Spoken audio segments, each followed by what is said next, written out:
Cyathoddium Part 2, Reproduction and Life Cycle. Cyathoddium, belonging to class Hepaticopsida, is a bryophyte, and just like any other bryophyte, ये dark, shady and wet places में ही रहना पसंद करते हैं. Whether it is a deciduous forest or semi-evergreen or evergreen forested area or the urban area, it prefers high moisture area. कौन से substratum में ये ग्रो करता है? ये वेरिड सबस्ट्रेटम में ग्रो कर लेता है, जैसे सॉइल में, वेट रॉक में, कोई टर्माइट माउंट हो, या हमारे जो फ्लावर वाले गमले होते हैं उसकी बाहर वाले साइड में, या कोई मॉइस्ट वॉल में भी इसको हम देख पाएंगे. और इंडिया में तो जहाँ पे हाई मॉइस्चर, जैसे नॉर्थ ईस्ट वाला रीजन हो गया, Kerala wala, some pockets of Gujarat, Maharashtra and Madhya Pradesh also very wet areas जहाँ पे मतलब छोटे छोटे जो pockets रहते हैं, वैसे वाले लेक या रिवर के आसपास ये इजीली पाए जाते हैं. और आज मैं डिस्कस करने वाली हूँ रिप्रोडक्शन एंड लाइफ साइकिल. इसकी बाकी जो जैसे मॉर्फोलॉजी, एनाटॉमी, डिस्ट्रीब्यूशन, इम्पोर्टेंस, सारे जो है ना इकोनॉमिक इम्पोर्टेंस, वो मैं फर्स्ट पार्ट ऑफ वीडियो में बोल चुकी हूँ, जिसके लिंक मैंने डिस्क्रिप्शन बॉक्स में डाल के रखा है. So hello students, I am doctor Ayantika Das and welcome to botany with Ayantika. Now, this reproduction is dependent upon the climate.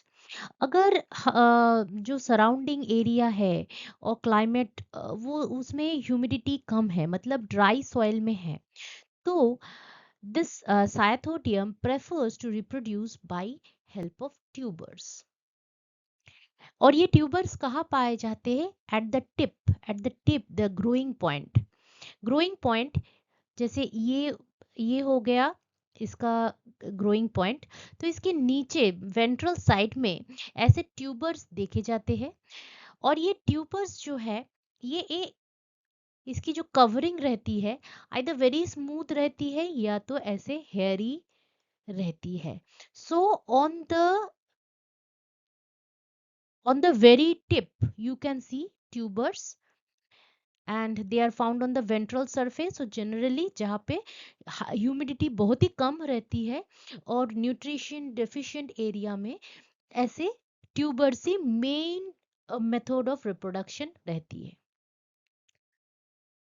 इसके अलावा भी जहाँ पे पानी की अवेलेबिलिटी ज़्यादा है, क्योंकि हमको पता है कि ब्रायोफाइट की फर्टिलाइजेशन में पानी की ज़रूरत होती है, तो आइदर रेनी सीजन या ऐसे वाले एरिया जहाँ पे पानी बहुत ईयर राउंड पाए जाते हैं, या जहाँ पे ईयर राउंड नहीं पाए जाते हैं, रेनी सीजन्स के टाइम पे इसकी जो है सेक्सुअल रिप्रोडक्शन होती है. अब रिप्रोडक्शन जो होती है, ये समझो ये हमारा टिप है, ग्रोइंग टिप है. तो इसकी जो एकदम ग्रोइंग टिप के आसपास आपको दिख जाएगा antheridium, which is the male reproductive portion. Okay, so antheridium जो है ये कुछ ऐसे होते हैं, लेकिन ये ढका रहता है कोई इन्वोल्यूकर से. और ये जो एंटायर स्ट्रक्चर ये बना रहता है एंथ्रीडियोफोर के, जो कि आइदर स्टॉक्ड भी हो सकता है या तो सेसाइल हो सकता है. For example, if this is the plant, तो either they will have a stalked antheridiophore और they can also have a sessile antheridiophore, एकदम सेसाइल है और इसके ऊपर हमारा एंथ्रीडियम. ओके, सो ये generally growing point apical region में ही पाए जाते हैं. पर एक खास बात है कि साइथोडियम में जो है ना पहले एंथ्रीडियम फॉर्म होते हैं. एंथ्रीडियम मैच्योर होने के टाइम पे आर्किगोनियम फॉर्मेशन शुरू होता है. This is a method of producing cross pollination. This is a method of cross pollination, क्योंकि अगर एंथ्रीडिया और आर्किगोनिया सेम टाइम पे मैच्योर होता है तो वो अपने सेल्फ पॉलिनेशन ही हो जाएगा उनमें. तो इसीलिए क्रॉस करने के लिए, क्रॉस ब्रीडिंग के लिए ये जो है antheridia, they are produced much earlier than the archegonia. और ये एक्रोपेटल सक्सेशन में होता है, which means that if this is the हाँ, let's not draw here. Say for example, if this is our growing point, तो यहाँ पे जो है this is the youngest, इसके पीछे जो है oldest रहेंगे. So this is about the archegonia. So this is how the antheridium looks like.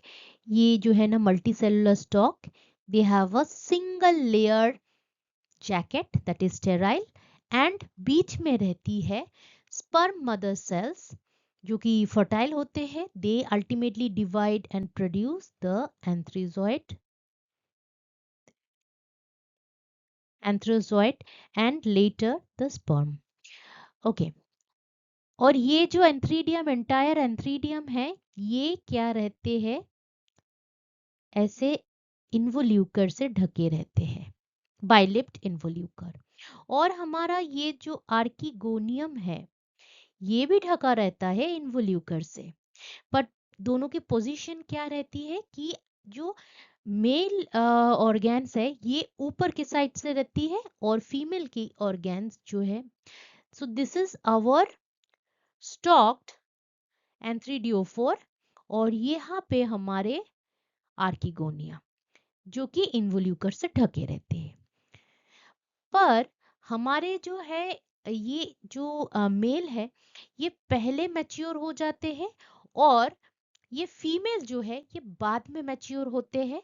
और ये दोनों ही ग्रोइंग पॉइंट में पाए जाते हैं, और दोनों जो है अलग अलग टाइम पे मैच्योर होते हैं, ताकि ये सेल्फ सेम आर्किगोनिया और एंथ्रीडिया आपस में ये रिप्रोड्यूस ना करे. मतलब अपना जो ये आर्किगोनिया है, ये कोई दूसरे प्लांट से स्पर्म आके इसको फर्टिलाइज करे, तभी जाके क्रॉसिंग होती है. So after the antheridia is fully mature, it dehisces into halves, और ये डेहिशन के बाद निकलता है इसकी स्पर्म. और आर्किगोनिया जो कि मैच्योर हो गई है, that usually contains an egg cell. This is the egg cell. नेक और वेंट्रल में जो सेल है वो डिसइंटीग्रेट करके म्यूसिलेज फॉर्म करता है, जिसको मैं येलो से डिपिक्ट करूंगी, जो कि अट्रैक्ट करता है स्पर्म को. It is a chemical attractant. So the sperm reaches and they have a fertilization, and ultimately out of this fertilization a sporophyte structure is formed, which looks more or less like this. So this has got a very small foot, very small seta, and an extremely large capsule with the operculum at the top.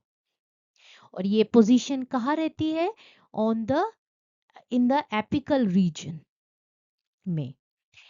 So the sporophyte is formed by the fertilization, and they remain and grow on the mother plant. उसके बाद spore form होता है, तो ये operculum जो है on maturity it dehisces and the spores are liberated. Spores कैसे रहती है, काफी स्पाइनुअस रहती है, और ये जो स्पाइन है बहुत पॉइंटेड भी हो सकता है, थोड़ा ब्लंट भी हो सकता है. तो ये जो स्पोरोफाइट है उसकी कैप्सूल में ये छोटे छोटे स्पोर्स भी रहते हैं, और एक चीज रहती है, that is the elaters. Elaters क्या काम करता है, they help the spore dispersal. तो नंबर ऑफ स्पोर्स ज्यादा रहती है, नंबर ऑफ इलेटर्स कम रहती है, and the spores are very spiny.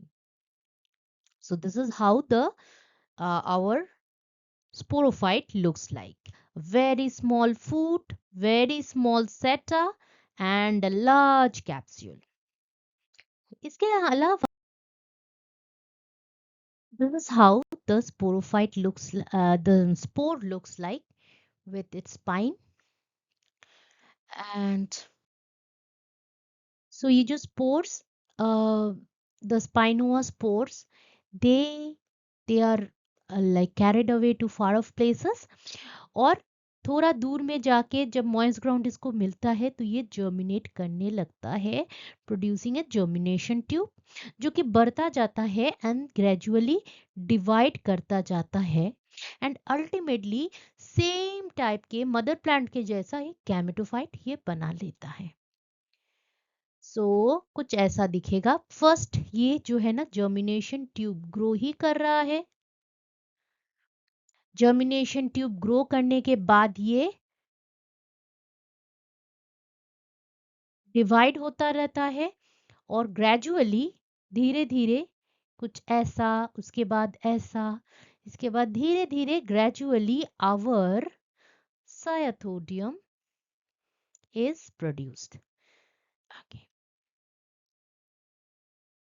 So that was all about the reproduction life cycle. ऐसा जो है, this is the gametophyte which produces gametes which fertilize to produce a sporophyte, and this sporophyte produces so many spores that again germinate to produce this type of gametophyte. इसके अलावा भी साइथोडियम के अलावा भी बहुत सारे दूसरे गैमेट ब्रायोफाइट्स पे हमने काम किए हैं, and all those videos link has been provided in the description box in the playlist for the bryophytes. Bryophytes के अलावा भी दूसरे topics पे भी videos है, you can go to my channel and watch those videos under different playlist. If you like this video, please hit the like button, दोस्तों के साथ share कीजिए और please subscribe कीजिए to encourage me. Thanks again for watching this video.